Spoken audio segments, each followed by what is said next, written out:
Hej, og velkommen til modulopgave 6. Det her skal vi snakke lidt om halveringstider, og vi starter med at smide 10 kulstof 14 atomer ud,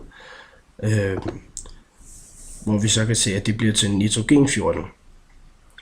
Og langsomt herude kunne vi se, hvordan de blev til nitrogen 14. Hvis vi prøver lige at lægge 10 ud igen, kan vi se, hvordan de bliver blå efterhånden. Oppe i toppen kan vi så se, at halveringstiden den er på cirka 6.000 år. Og heroppe kan vi så se, hvordan de så er fordelt, alle atomerne. Det samme kunne vi gøre med uran, hvor vi så igen lige smider nogle uran ud her, og dem kan vi så se, de bliver så til bly 206.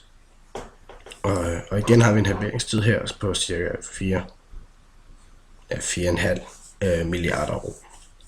Så det tager altså noget længere tid at omdanne uran til bly.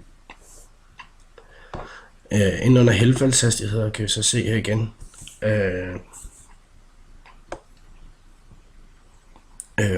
hvis vi starter med kulstof, hvordan det bliver lavet om til nitrogen. Og her har vi så første halveringstid og anden og tredje halveringstid. Og de krydser så hinanden ved første halveringstid, hvilket så også passer. Ved uran kan vi se det igen. Og igen er det den første halveringstid og den anden halveringstid, og til sidst er den tredje halveringstid. Og vi kan se, at det sker eksponentielt, som så også passer med, hvad vi har læst i bogen. Yes. Det sidste her, vi skal lave her, det er noget med hvor vi planter et træ her. Og der kan vi se vokser, og vi kan se heroppe, at der er 100% kulstof i træet. Efterhånden kan vi så se, hvordan det så daler hernede af.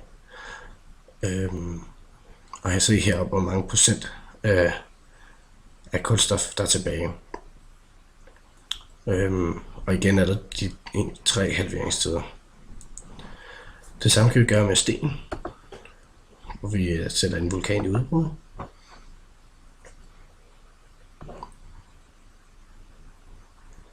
Og her kan vi så se, at der kommer en sten. Og vi kan se, at det går rigtig langsomt heroppe i starten. Vi skal lige sætte den på uran. Vi kan se, at den går rigtig langsomt heroppe i starten. Og den har selvfølgelig også startet på 100%. Men den daler så nu her. Og det sker så igen over den første halveringstid, cirka den der 4,5 milliarder. Yes, det var min modulopgave.